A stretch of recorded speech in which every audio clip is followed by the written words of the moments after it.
Bonjour à tous, on se retrouve pour cette deuxième conférence autour du cyberharcèlement. Alors, excusez-moi pour le retard, maternité oblige. Eh bien, je n'ai pas pu commencer dans mon timing. Et donc, on a 30 bonnes minutes entre nous pour discuter de ce sujet. Vous m'avez envoyé vos questions, je vais en prendre un certain nombre à la fin de cette conférence qui porte aujourd'hui sur l'impact psychologique que le cyberharcèlement peut avoir sur une personne, mais aussi le profil des cyberharceleurs et comment finalement se distancier, qui est une des clés pour résister, pour ne pas être atteint, pour pouvoir vivre aussi ces questions de cyberharcèlement. Alors, ce premier point porte sur le profil des cyberharceleurs. Le profil des cyberharceleurs dans notre vie d'adulte, parce que ça se différencie, et nous en parlerons dans une autre conférence du cyberharcèlement des jeunes d'aujourd'hui, c'est souvent des individus isolés, mais qui peuvent fonctionner en groupe. Alors isolés parce que c'est des personnes qui vont être chez eux, derrière leur ordinateur, qui vont profiter de ce que permettent les réseaux sociaux pour cibler une personne et pouvoir la harceler de manière répétée. Mais ça peut être aussi des personnes qui agissent en groupe. Le journaliste Mathieu Mollard a fait de nombreuses études sur l'extrême droite et leur manière finalement d'agir en réseau, mon lapsus, et dans cette configuration finalement d'être plusieurs à s'attaquer à une personne ou une personnalité. Et ça, quelque part, c'est là où on peut voir que sur les réseaux sociaux, vous allez avoir, comme pour tout, l'ombre et la lumière de pouvoir diffuser une pensée, de pouvoir participer à la société, de pouvoir finalement prendre sa place dans la société, et l'ombre de pouvoir être la cible idéologique du harcèlement. Alors effectivement, ça fait partie finalement non pas du jeu, parce que moi j'estime que cette violence ne doit pas exister en ligne, donc c'est un jeu qu'il faut refuser de jouer, mais ça fait partie finalement de la psychopathologie, la nouvelle psychopathologie d'aujourd'hui, une nouvelle manière d'exister qui est finalement un peu 2.0 et des pathologies qui peuvent s'en rapporter. Alors, qu'est-ce qu'exactement le cyberharcèlement?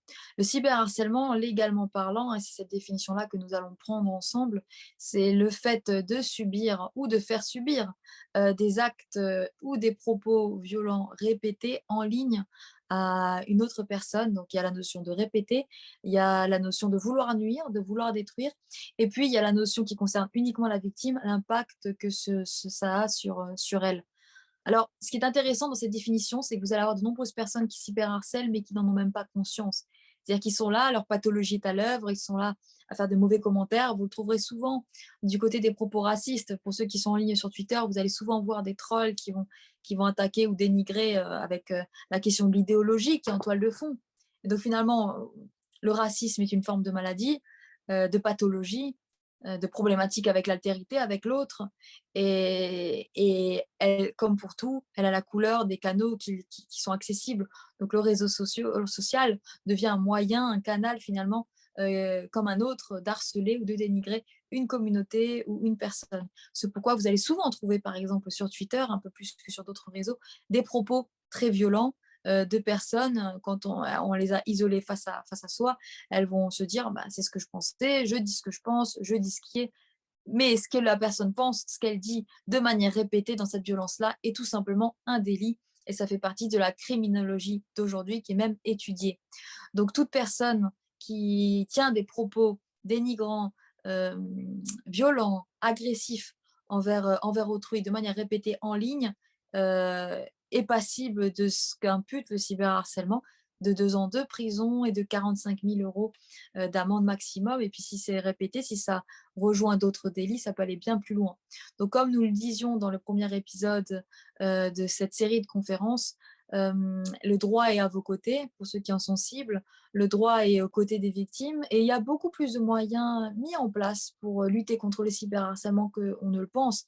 Aujourd'hui, on peut facilement retrouver une personne qui a eu tenu des propos déplacés en ligne. On peut facilement aussi condamner, parce qu'on condamne, parce que la justice est beaucoup moins laxiste qu'avant. Et donc, c'est vraiment intéressant que vous ayez recours à la plainte, que vous ayez recours au signalement, parce que déjà, c'est important d'un point de vue légal, mais ensuite, c'est très aussi important d'un point de vue psychologique, parce que ça permet de se réparer. Tout simplement, quand on est victime, effectivement, la justice est réparatrice quand on est entendu. Et le fait de dire non à cette violence, le fait de participer à tous ceux qui disent non à cette violence, vous faites aussi un acte social. Parce que si vous, vous êtes très distancié du harcèlement que vous subissez, peut-être qu'à côté de vous, les autres le seront moins. Et un cyberharceleur qui harcèle une première fois quelqu'un va répéter ce comportement. Parce qu'aujourd'hui, la criminologie nous prouve que c'est très rare qu'une personne harcèle une seule fois dans sa vie. Quand on a un cyberharceleur, un profil de cyberharceleur, c'est quelqu'un qui va répéter ce genre d'action envers autrui. Et donc, il faut vous protéger ou protéger ceux qui sont à côté de vous. Et la justice est là aussi pour sanctionner. Et puis, ça permet des injonctions de soins, ça permet de pousser la personne à se soigner. Et donc, ça peut même faire du bien à l'agresseur, finalement. Donc, la première chose, d'un point de vue psychologique, c'est que porter plainte ou signaler est important pour vous ou pour autrui du côté de la réparation. Mais nous en reparlerons un peu plus tard dans cette conférence en ligne. Le deuxième point important par rapport au profil des cyberharceleurs, c'est que c'est souvent des personnes qui ont de la pathologie sous-jacente. C'est une pathologie qui existe dans leur vie et qui va pouvoir exister sur les réseaux sociaux. Parce que les réseaux sociaux sont quand même un bon terreau pour favoriser la violence. Pourquoi? Parce qu'on n'a pas tout de suite à être confronté à la violence que l'on a créée. Il y a la distance que permet l'écran. Il y a l'anonymat qui permet aussi que certains soient dans des propos dénigrants ou agressifs ou à caractère sexuel sans devoir l'assumer. Et donc, quelque part, pour tout ce qui est les obsessionnels ou pour tout ce qui est l'érotomanie, nous en reparlerons, eh bien, ça permet à ces personnes de pouvoir laisser paraître leur penchant sans être punis et sans y être confrontés. Alors, vous allez avoir aussi deux cas de figure. Vous pourriez être cyberharcelé pour ce que vous représentez, même si vous n'existez pas, entre guillemets, sur les réseaux sociaux en termes de personnages médiatiques, mais que vous existez avec votre identité, votre personnalité, votre travail. Vous pourriez très bien être la cible d'un cyberharceleur. C'est pas que les gens connus ou les gens qui existent en ligne qui sont cyberharcelés. On est en train de préparer un sondage pour produire un livre aussi là-dessus, parce que c'est important d'en parler et vous allez voir qu'il y a beaucoup d'hommes et de femmes qui sont cyberharcelés simplement parce que une couleur de peau, simplement parce qu'une identité, simplement parce qu'un nom. Parfois, c'est de mauvaises rencontres. Vous allez souvent avoir dans les choix amoureux, parfois vous tombez sur la mauvaise personne et ça va donner des hommes et des femmes qui sont cyberharcelés parfois sur des années. Sur des années. Donc vous voyez, ça concerne vraiment tout le monde. Et c'est pas la même source, c'est-à-dire être cyberharcelé par rapport à une histoire d'amour qui a mal tourné ou être cyberharcelé par rapport à ce que l'on représente n'est pas la même source que le cyberharcèlement que l'on peut vivre quand on existe en ligne de manière médiatique, mais par contre, ça a la même conséquence. Ça a la même conséquence sur le psychisme, mais nous en reparlerons. Du côté des personnes qui existent médiatiquement parlant, eh bien, vous allez voir que souvent, dire ou taper du poing dans la société, exister en y faisant de belles choses, prendre place avec son image et sa réelle identité, eh ben, fait que vous existez en dehors de vous. C'est-à-dire que vous allez vous parler face à l'écran comme je fais aujourd'hui, puis vous allez être entendu dans un certain nombre d'espaces. Et puis pour l'autre, vous pourriez exister inconsciemment. Et l'autre qui a de la pathologie peut faire quelque chose de vous. C'est pour ça que vous allez souvent voir des personnalités, mais même des hommes politiques ou des chanteurs, des rappeurs, des influenceurs, des intellectuels. Vous allez voir qu'ils sont parfois des personnes qui les suivent sur la longueur et les harcèlent, et les harcèlent, et les harcèlent, et c'est toujours les mêmes. Alors parfois, on peut se demander, mais comment une personne peut passer sa vie à harceler quelqu'un finalement avec qui elle n'a jamais interagi?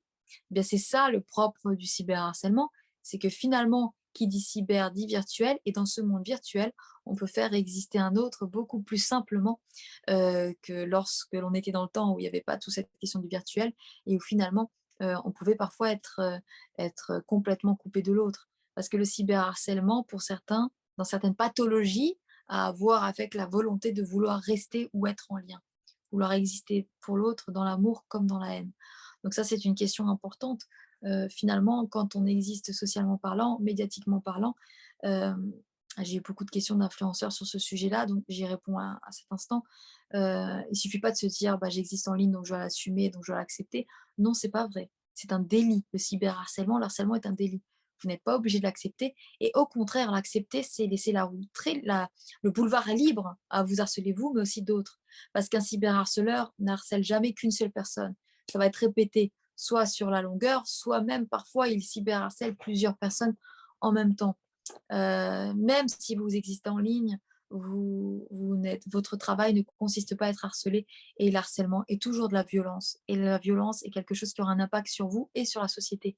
Donc il y a vraiment, vraiment, et j'insiste sur ce point, un côté réparateur à faire appel à la justice et un côté réparateur pour soi d'un point de vue psychologique à dire non et à avoir le statut de victime et à pouvoir dire j'ai été victime, mais j'ai dit non à cette violence-là et je fais partie de ceux qui œuvrent pour qu'il y ait moins cette violence-là. Alors, je vous parlais de l'érotomanie. On trouve une pathologie qui est très présente en ligne. Euh, L'érotomanie, qu'est-ce que c'est? Nous en avons parlé dans une vidéo. Je vous invite à aller la regarder, la visionner, mais je vais donner une définition rapide aujourd'hui. L'érotomanie, c'est quand finalement vous allez avoir un individu qui souffre de cette pathologie et qui va donner sens à tout ce que fait une personne avec qui il n'est pas forcément lié. Ça peut être par exemple une femme qui va croire que son médecin met une chemise bleue pour lui faire des avances parce qu'elle lui a dit un jour qu'elle aimait le bleu, alors qu'en fait pas du tout. Ça peut être un homme qui est fan d'une femme et qui va croire que tout ce que fait cette femme, c'est des signes qu'elle lui envoie à travers son écran. Et donc, de l'amour à la haine, dans l'érotomanie, il n'y a qu'un pas. Ça va être des personnes qui vont être très ambivalents envers l'objet d'amour. Elles vont vouloir tantôt le détruire, tantôt le couvrir de fleurs. En fait, le but, c'est d'être en lien, être en lien avec l'objet de désir, l'objet investi, l'objet fantasmatique. Et donc, vous allez souvent voir des personnalités célèbres qui vont être suivies et harcelées par des personnes érotomanes. L'érotomanie se soigne, encore faut-il que la personne en ait conscience. Et c'est ça le problème. D'où l'intérêt de la justice. D'où l'intérêt de la justice. Parce que quand la justice pose qu'il y a un coupable, quand la justice pose qu'il y a un harceleur, pose la question ensuite de l'injonction de soins, pose la question ensuite du soin. Et ça permet finalement de libérer le cyberharceleur de sa pathologie et vous de vous libérer du cyberharceleur ou de la cyberharceleuse. Alors, il y a aussi les personnalités finalement euh, obsessionnelles ou névrosées qui vont avoir parfois une idéologie. Par idéologie, l'envie de détruire l'autre. Mais là aussi, vous voyez, du coup, ça dépasse ce qu'est l'autre, c'est ce que représente l'autre, la victime, celle qui est harcelée. Donc vous allez avoir l'extrême droite, comme je disais tout à l'heure, très active sur les réseaux sociaux, qui vont se regrouper parfois, mais qui ne sont pas forcément nombreux, mais ils vont donner une impression de masse et s'acharner sur plusieurs personnes. Par exemple, il y a quelques années, vous alliez avoir une jeune femme qui avait été harcelée parce elle avait participé à une émission musicale française et elle portait le voile et elle avait été très fortement cyberharcelée, mais c'était pas que par des individus qui représentaient la société, loin de là. C'était en fait beaucoup de personnes racistes qui s'étaient rassemblées avec comme but de détruire. Parce que les réseaux sociaux permettent quand même de se faire entendre. Ça, c'est la lumière des réseaux sociaux, c'est-à-dire que on peut exister qui que l'on soit et dire ce qu'on a à dire. Et puis si vous dites un propos qui intéresse, vous allez être écouté. Eh bien, en fait, les personnes qui, par idéologie, ont envie de détruire, surfent sur ces questions-là avec des stratégies bien rodées. C'est de la stratégie, parfois le trop de lignes, c'est de la stratégie pour pouvoir détruire et pour pouvoir finalement cibler des personnalités opposant à leur idéologie à eux. Et avec des propos dénigrants, et bien quelque part, impacter l'autre. Parce que finalement, c'est vrai que quand on a des propos violents ou destructeurs chaque jour, chaque jour, on peut vraiment détruire une personne. Ça n'a rien à voir avec la fragilité, parce que vous allez avoir des personnes qui ne sont pas du tout fragiles et puis qui peuvent même commettre le pire. Vous avez le cas, il y a un an, d'une influenceuse, mère de 5 enfants, qui mettait du contenu en ligne. Alors, c'était des blogs, c'était vraiment juste montrer sa vie à elle. Et puis, elle a été prise en grippe par un certain nombre d'internautes et elle a fini par se suicider un mois ou deux après une émission où elle disait finalement qu'elle arrivait à le vivre, qu'elle arrivait à le traverser, même si c'était dur. Et donc, un ou 2 mois après, elle se suicide. Vous imaginez la violence que ça a dû être pour cette jeune maman de vouloir en finir avec sa propre vie alors qu'elle a des enfants. Ça dit le mal-être, ça dit la destruction que ça peut créer dans la vie d'une personne. Et donc, il ne faut pas prendre ça la légère, il faut en parler de toutes les manières qui soient, par des séries de conférences, quand vous êtes harcelé, quand vous êtes cyberharcelé, ne gardez pas ça pour vous, au contraire, exposez-le. Il n'y a rien de pire pour un cyberharceleur d'être exposé dans sa pathologie, d'être exposé dans ce qu'il crée. Et c'est important pour vous, même si vous êtes distancié, même si vous vous dites que ça vous est égal, eh bien, pour l'autre, pour la société, ça ne peut pas être inintéressant que de ne pas l'exposer. Parce que quand vous dites je suis cyberharcelé, je me bats, je suis cyberharcelé, je ne l'accepte pas, je suis cyberharcelé et le cyberharceleur doit l'assumer, eh bien, vous faites un acte très important pour vous sur le plan psy et puis pour la société sur le plan de la construction de cette société. Alors, je vous parlais du lien parce que souvent le cyberharceleur, quand on n'est pas dans le cas de l'idéologie et de personnes qui se regroupent en idéologie parfois souvent et tout le temps malsaine pour détruire une seule personne, quand vous avez le cas d'un individu isolé, c'est souvent la recherche de liens ou la recherche d'existence. Chercher à exister en ligne, chercher à être remarqué, chercher à se lier, à rester lié à une personne. Donc cette problématique du lien, elle va vous demander à vous, qui en êtes peut-être la cible, de couper. Il faut jamais répondre aux trolls, il faut jamais être un interlocuteur, jamais, parce que là, alors c'est le meilleur moyen que la personne nourrisse sa pathologie et vous y aurez participé. Vous aurez nourri sa pathologie. Donc, extrêmement important de ne jamais répondre. Le troll, le cyberharceleur, il doit avoir comme réponse uniquement la voie légale ou le silence ou le mur, mais rien d'autre. Donc, ne vous amusez pas à débattre avec quelqu'un qui vous harcèle, qui tous les jours vous donne des propos dénigrants. Ça ne vous mènerait nulle part à part nourrir sa pathologie. Ensuite, la question du cyberharcèlement. Je vous donnais une définition au début de cette conférence. Donc la violence répétée, le propos violent répété qui vous cible vous ou qui cible votre communauté et qui est là pour nuire ou pour détruire. Et même si le cyberharceleur, l'agresseur n'a pas conscience qu'il fait ça pour détruire, si vous, ça a un impact sur vous, si vous, ça vous détruit, si vous, ça vous nuit, cette personne-là est dans le délit. Et donc, même si vous êtes en ligne, vous existez juste avec votre identité, votre profession, vous n'avez pas trop envie de participer médiatiquement parlant à tout ça, mais que par votre ethnie, parce que vous représentez, quelqu'un vous prend en grippe et tous les jours répète des propos ou toutes les semaines à votre encontre, vous pouvez porter plainte et vous êtes victime de cyberharcèlement. Parce qu'aujourd'hui, dans le sondage qu'on a réalisé avant cette émission et pour la préparation d'un prochain livre, on est de plus en plus à banaliser cette violence en ligne. On va dire qu'on accepte, c'est ça les réseaux sociaux, c'est violent, on coupe son ordinateur, on n'y pense plus. Mais en fait, cette violence-là, si on n'y pense plus, si on la nie trop vite, eh bien, c'est comme ça aussi qu'on laisse les plus jeunes avoir un nouveau mode de communication qui deviendra de plus en plus accepté. Ce sera de plus en plus accepté qu'être en ligne, et bien finalement, on peut recevoir des commentaires destructeurs, des appels au viol, des commentaires pour les femmes sur nos corps de femmes, sur ce qu'on représente en tant que femme. Et voilà que ça fait partie de la vie, du jeu des réseaux sociaux, mais pas du tout pour arrêter quelque chose qui va dans le sens contraire de la société, du bien-être et de la santé mentale, eh bien, il faut se positionner soit sur un plan légal, soit sur un plan de bloquer les personnes qui postent ces commentaires, soit, comme je le fais aujourd'hui, des conférences, des prises de parole, il faut écrire des livres, il faut finalement rendre ça, rendre ça public. Donc, je reviens sur ce premier point, le profil des cyberharceleurs. Vous allez avoir souvent des gens qui ont de la pathologie. Moi, je serais même plus radicale. Je dirais que pour cyberharceler, il faut avoir de la pathologie.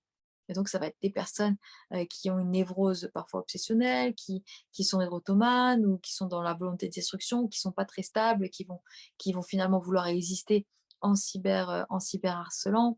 Euh, Ça va être divers maux finalement psychiques, divers troubles de la santé mentale, mais il y a du trouble. Donc, s'il y a du trouble, là aussi, l'important de ne jamais répondre, de se couper et de faire appel à la loi pour que la nuisance toxique dont vous êtes peut-être distancié ne nuise pas à d'autres. Pourquoi je vous parle de cette notion de distance? Parce que, et ça a été mon cas, on peut parfois vivre du harcèlement en ligne et se dire ça m'est égal, je ne lis pas et puis je passe à autre chose. Et ben, je pense que ça, au bout d'un moment, il faut savoir faire les choses différemment, aller plus loin. Parce que même si vous arrivez à vous distancier, vous acceptez quand même une violence, ça devient un petit bruit de fond dans ce que vous créez, dans ce que vous faites, et c'est très négatif pour vous et pour autrui.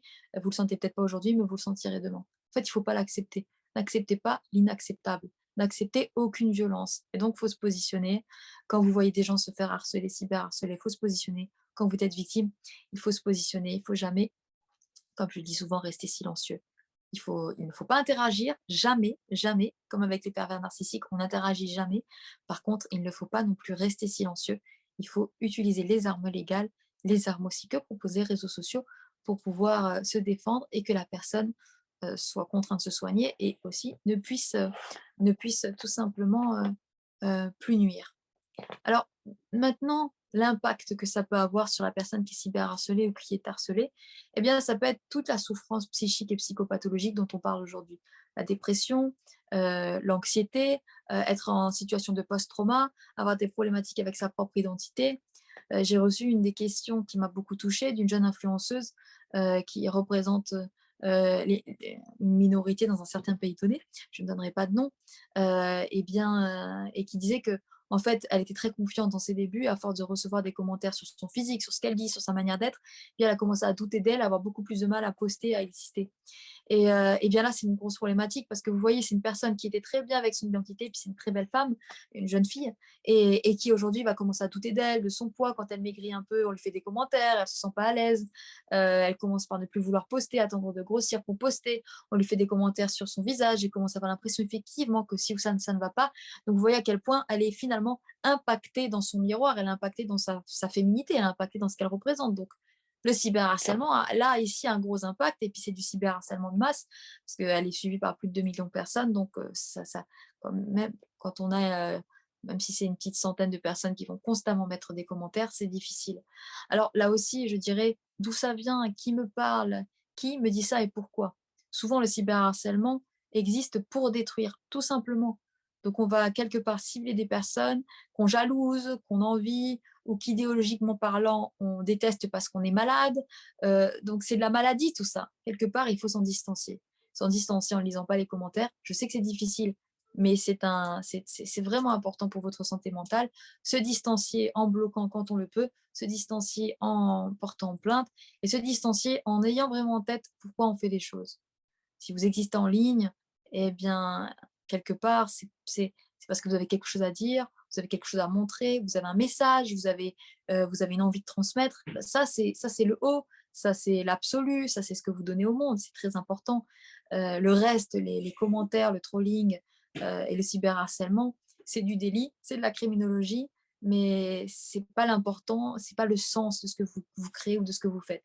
Et on touche à la réparation. Alors là, c'est comment s'en distancier? Eh bien, en étant dans la prévention de la réparation. Si vous avez en tête, comme je le disais, quelque chose de plus haut, je suis en ligne ou j'ai un message à donner parce que voilà, c'est important, parce que je juge ça important, parce que j'ai des choses à dire, parce que j'ai des choses à transmettre, eh bien, vous allez voir que ça va grandement vous aider. Parce que être dans le combat va forcément impliquer d'être, la cible. On est toujours un peu la cible, on est toujours un peu la cible quand on a de grands combats. On est toujours un peu la cible quand on a quelque chose à dire. Parce qu'on aura toujours des opposants, parce qu'on aura toujours des pensées dans le sens contraire, parce que parfois quand on a une idéologie finalement de l'altruisme, quand on a une idéologie, de l'égalité, quand on se bat pour le bien, eh bien on va avoir des gens qui se battent pour le mal. Et c'est souvent pas ceux-là qui trollent, parce que ceux qui trollent, c'est ceux qui n'existent pas vraiment. C'est ceux qui vont troller en rentrant d'un travail qu'ils n'aiment pas. C'est la retraitée ou le retraité qui finalement existe en postant en ligne. C'est pas vos opposants médiatiques qui trollent. C'est en fait des personnes qui ont un vide dans leur vie, des personnes qui n'existent pas ou qui ne se sentent pas exister, des personnes qui ont des problématiques et puis qui vont passer par là par l'anonymat ou non, mais par les réseaux sociaux pour pouvoir être en contact avec vous et pour pouvoir commenter. Donc distance, distance, distance. Distance en vous connectant à vos idéaux, distance en vous connectant au pourquoi de l'autre. Le pourquoi de l'autre, c'est sa pathologie, ça le représente lui. Distance en vous affirmant, en disant non par la voie légale, en disant non par le fait de bloquer et surtout ne jamais, jamais interagir. Alors, j'ai reçu un certain nombre de questions et nous allons les prendre à présent. Alors, une de vos premières questions me concerne moi, effectivement. Est-ce que j'ai déjà subi du cyberharcèlement? Qu'est-ce qui fait qu'en ce moment, je parle beaucoup de ça? Pour ceux qui me suivent régulièrement sur les réseaux sociaux, vous avez peut-être vu que j'ai posté effectivement un cyberharcèlement que j'ai subi. Il y aura un procès en février. Par rapport à mes combats eh bien, que je mène depuis un certain nombre d'années, effectivement, j'ai pu être victime de plusieurs, cyberharceleurs. Alors au début, j'étais très distanciée et puis après, fort de tout ce que je vous dis, je me suis rendu compte que c'est de la violence et que cette violence, je n'ai pas à la subir, je n'ai pas à la vivre. Je n'ai même pas à être, victime de la pathologie de l'autre et donc c'est ce qui m'a amenée à passer par la voie légale, à avoir la chance d'avoir de très bons avocats qui m'ont accompagnée sur ce chemin. Mais donc je suis pas restée tout seule avec ça. Je me suis pas dit: «Je coupe mon téléphone et puis je passe à autre chose». Au contraire, ce que je me suis dit, c'est: «Faut que j'agisse, pour moi ou pour les autres» et donc j'ai agi et ça a permis qu'il y ait ce procès et ça a permis aussi que je puisse avoir ce statut de victime dans le procès à venir et ça permet, je l'espère aussi, à celui qui cyberharcèle d'avoir en tête qu'il doit se soigner. Et ça me permet aussi en tant que femme de dire que euh, on ne doit jamais accepter d'être visé dans ses caractéristiques du côté du féminin. Quand on reçoit par exemple des photos à caractère sexuel, quand on a une personne qui est constamment sur la diffusion de production à caractère sexuel, c'est du harcèlement, c'est du cyberharcèlement, et ça vous vise en tant que femme. Et donc dire non en tant que femme, c'est très important, déjà pour nos combats de femmes, mais aussi pour le combat de l'humanité, si on va se connecter à de grandes choses. Donc moi, ce qui m'a aidé dans ce cyberharcèlement, c'est d'agir, mais ce qui m'aide aussi beaucoup aujourd'hui, c'est de comprendre. Je suis animée par la soif de comprendre, et ça m'a permis de comprendre et d'étudier d'un peu plus près le profil des cyberharceleurs, mais surtout de me comprendre moi, et donc de comprendre ceux qui peuvent être harcelés. Parce qu'on peut avoir tendance à dire distancie-toi en coupant ton téléphone, distancie-toi en coupant tes réseaux. Mais finalement, quand tu dis ça à une personne dont c'est le métier, donc là, je ne parlerai pas de moi parce que c'est clairement pas mon métier. Moi, je fais ça pour aider, accompagner, mais je pourrais m'en passer. Mais moi, j'ai déjà eu le cas de figure d'influenceurs, influenceuses qui étaient violemment repris sur les réseaux sociaux, qui en souffraient et à qui on avait dit, parce qu'on a souvent cette réponse, coupe-toi des réseaux sociaux. Ce n'est pas possible quand c'est l'identité de l'autre. Et là, moi, ce que je dis souvent, c'est rappelle-toi pourquoi tu fais les choses et ne te connecte pas à la boue. Déconnecte-toi de tout ce qui peut être ces commentaires, quitte à ne plus lire les commentaires pendant 1 mois, 2 mois, 3 mois, quitte à ne plus participer à l'algorithme, parce que vous savez, souvent l'algorithme, eh bien, on n'existe plus quand on répond aux commentaires. Parfois, il faut renoncer, ne pas répondre aux commentaires parce que les cyberharceleurs cherchent toujours le lien. Les cyberharceleurs, ils cherchent deux choses, le lien ou la destruction. Le lien et la destruction, ça dépend des profils. Et donc, à chaque fois que vous vous connectez, à chaque fois que vous répondez, vous donnez place à ce lien. Et donc, c'est extrêmement dangereux pour la société. C'est pas bon pour vous. Donc, même si vous existez à grande échelle sur les réseaux sociaux, ne subissez pas cette violence et ne vous connectez pas à cette violence-là. Alors, une deuxième question, ce qui m'est revenu plusieurs fois aussi, c'est finalement parfois on a l'impression qu'on peut signaler, il ne se passe rien sur Twitter, on peut signaler ou porter plainte, il ne se passera rien. Alors c'était peut-être valable ça il y a quelques années, mais ça l'est plus aujourd'hui. Aujourd'hui, vous avez des gens qui sont battus pour que le cyberharcèlement soit reconnu et qu'il y ait de plus en plus d'outils. Vous avez même une brigade comme mon ami Besma Maghrebi, l'avocate Besma Maghrebi, vous l'avez dit dans le premier exposé, qui s'occupe précisément du cyberharcèlement. Donc en fait, non. Quand vous signalez aux réseaux sociaux, effectivement, si les réseaux sociaux ne considèrent pas ça tout de suite comme du cyberharcèlement, parce que parfois c'est aussi des messages automatiques, vous pourriez vous sentir lésé, mais allez plus loin, signalez, signalez, signalez, portez plainte, portez plainte, portez plainte encore. Vous n'êtes pas obligé de prendre un avocat, vous pouvez aller à la gendarmerie ou à la police, et vous allez voir, ça va payer parce qu'aujourd'hui, la justice française est très intransigeante. Et quand on cyberharcèle, on risque 2 ans de prison et 45 000 € d'amende. Et quand on répète le cyberharcèlement, on risque encore plus. Et dites-vous bien, et ça c'est une valeur sûre, que quand on cyberharcèle une fois, on cyberharcèle 2 fois, on cyberharcèle 3 fois, parce que c'est de la pathologie et que la personne n'arrive pas à arrêter son mouvement agresseur, son mouvement pathologique. Le cyberharcèlement, ça fait partie de la criminologie d'aujourd'hui. Alors, je tenais à différencier vraiment le cyberharcèlement dans la vie d'adulte que le cyberharcèlement chez les jeunes, parce que le cyberharcèlement chez les jeunes, c'est souvent des entraînements de groupes de masse, c'est-à-dire qu'on est entraîné, on n'a pas, en fait, on n'a pas forcément de pathologie, on peut être entraîné par un groupe, par ses amis, on peut être entraîné par tout ce qui est toxique dans la construction de la société, à faire du mal ou à agresser, et ça, nous en parlerons dans une autre conférence. Mais dans la vie des adultes, dans le cyberharcèlement en ligne qui concerne les adultes, c'est souvent bien plus une question individuelle et une question de psychopathologie.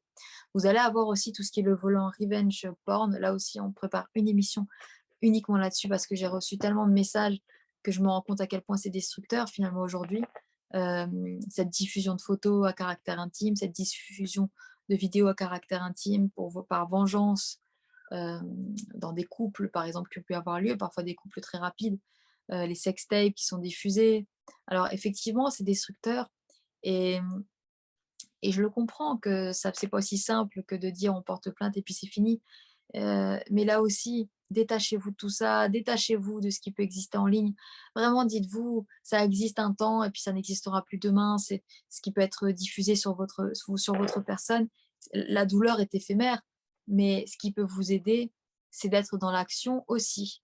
D'être dans l'action de, pas uniquement de chercher à condamner celui qui vous a fait ça, d'être dans l'action d'un d'un d'un détachement de l'utilisation de votre image, d'être détaché de comment on utilise votre image. Et donc, finalement, vous avez de bels exemples. Vous avez cette jeune fille, je mettrai le nom en bio, qui a été cyberharcelée par un homme, un jeune homme avec qui elle est sortie, via les réseaux sociaux aussi, qu'elle n'avait jamais rencontré, à qui elle a envoyé un certain nombre de photos. Elle avait tout juste 13 ans, donc vous imaginez le début de la construction du féminin. Et puis, finalement, le jeune homme en question a diffusé les photos, l'a envoyé à ses amis. Alors, même si elle n'était pas forcément reconnaissable, ça l'a traumatisée. Qu'est-ce qu'elle a fait? Elle a été bien accompagnée par des parents très présents. Donc, parents, soyez présents.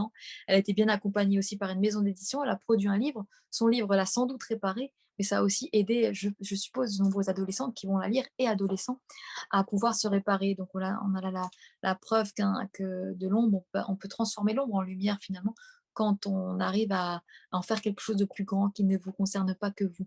Et vous avez aussi l'exemple de cet homme finalement qui est enterré aujourd'hui, donc paix à son âme, qui avait été harcelé à l'école, là aussi je vous mettrai un lien en bio, et puis qui a fait une tentative de suicide, qui n'est pas mort et qui a créé finalement une association, qui a écrit des livres, qui a fait beaucoup de choses et qui a beaucoup aidé les enfants et les adolescents qui sont cyberharcelés. Donc là aussi finalement, la docteure Jamila Ferjani a une très belle manière de dire les choses, que quand elle a réglé ses problématiques à elle, elle s'est arrangée pour pouvoir aider autrui à partir des combats qu'elle avait traversés.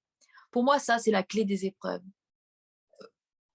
La clé des épreuves, arriver à se réparer soi-même. Et le jour où on se dit ça y est, c'est bon, j'y arrive, eh bien réparer autrui, aider, rayonner là où vous avez trouvé guérison. Et donc c'est là aussi pour moi quelque chose d'important à cette grande question. Comment faire pour se réparer quand on a été harcelé, quand on a été cyberharcelé? Eh bien, soyez patient, donnez-vous le temps de trouver quoi faire de cette épreuve. Soyez patient et donnez-vous le temps. Ça ne vient pas toujours tout de suite. Parfois, il faut du temps aussi pour être seul avec soi. Parfois, il faut du temps selon ce qu'on a vécu. Ça peut être plus ou moins violent. Mais vient le moment où on peut participer à de plus grands combats et à partir d'un trauma, finalement, que ça devienne source d'aide à soi et à autrui. Alors, je vous parlais un peu des conséquences que ça peut avoir sur la vie de tout à chacun. Hem, eh bien, ça peut être aussi tous les maux, ça peut être de l'anxiété, ça peut être aussi le physique. Vous pourriez avoir des troubles du sommeil, vous pourriez avoir des troubles, dans votre identité, vous pourriez avoir, par exemple, j'ai reçu un mail d'une jeune institutrice qui a un compte qui marche bien en ligne et puis qui a quand même été cyberharcelée parce qu'elle a pas mal d'idées de politique, donc elle a été cyberharcelée et qui disait qu'elle n'arrivait plus à avoir envie de transmettre à ses enfants dans cette classe-là, parce que finalement, c'est comme si elle voyait le danger un peu partout, elle perdait espoir. Donc là, vous voyez, c'est l'ombre qui est là et qui prédomine. Mais cette institutrice, le chemin que je lui proposerais de prendre, c'est de se rappeler pourquoi elle existe en ligne, le message qu'elle a à transmettre, et puis à quel point finalement elle peut éduquer ses enfants à exister autrement, à ne pas être victime, mais à ne pas être bourreau. Parce que l'enfant, c'est le début de tout. Et en tant qu'adulte, on a tous un peu cette responsabilité euh, de, de, de pouvoir être victime, être tranquille dans un statut de victime et de chercher la réparation et de ne jamais se laisser aller à être bourreau pour autrui. Et puis la dernière question qui m'a été posée, enfin, j'ai un certain nombre d'autres questions que je garde pour d'autres émissions, mais concernant le cyberharcèlement, une dernière question qui m'a été posée, c'est comment savoir si on est cyberharcelé ou si simplement on a des propos nauséabonds qu'il faut accepter.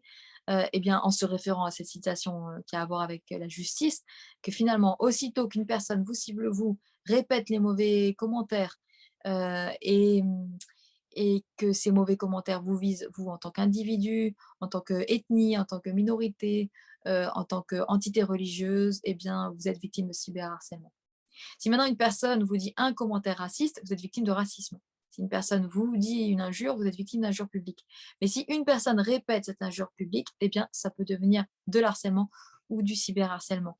Et puis, n'hésitez pas, vraiment n'hésitez pas, la violence n'est jamais à accepter où qu'elle soit. Où qu'elle soit, la violence n'est jamais légitime. La violence s'enseigne. Si vous êtes trop silencieux, vous risquez de laisser passer cet enseignement. Donc nous tous, à chaque fois qu'on se positionne, c'est très intéressant parce que quelque part, on fait partie de ce de cette vie qui est un grand enseignement pour nous tous, de dire non pour soi ou pour autrui. Alors, il y aura encore beaucoup à dire sur le cyberharcèlement. On continuera ce cycle de conférences. Je vous invite vraiment, parce que ça, c'est très intéressant pour moi et pour mon équipe, de m'envoyer vos emails avec vos commentaires, vos réflexions ou vos questions sur le cyberharcèlement pour les prochaines émissions que nous allons produire, mais aussi sur d'autres thématiques sociales que vous souhaiteriez que nous traitions. Et ne restons pas que dans l'environnement franco-français. Si vous avez des questionnements qui concernent votre pays, votre région, on s'arrangera pour avoir des interlocuteurs pertinents et pour pouvoir avancer dans ces sujets-là. Parce que j'ai vraiment envie, finalement, j'en parle souvent, j'ai vraiment envie que nous ne restions pas ensemble silencieux face aux maux de nos sociétés respectives. Et donc pour ça, ma manière à moi d'y participer, c'est de communiquer et je vous invite à communiquer avec moi. À très bientôt, passez une belle soirée. Excusez-moi du retard de cette émission, mais comme je vous le disais, la maternité parfois oblige à retarder un peu certaines prises de parole, mais l'important c'est qu'on ait pu être ensemble ce soir. À bientôt.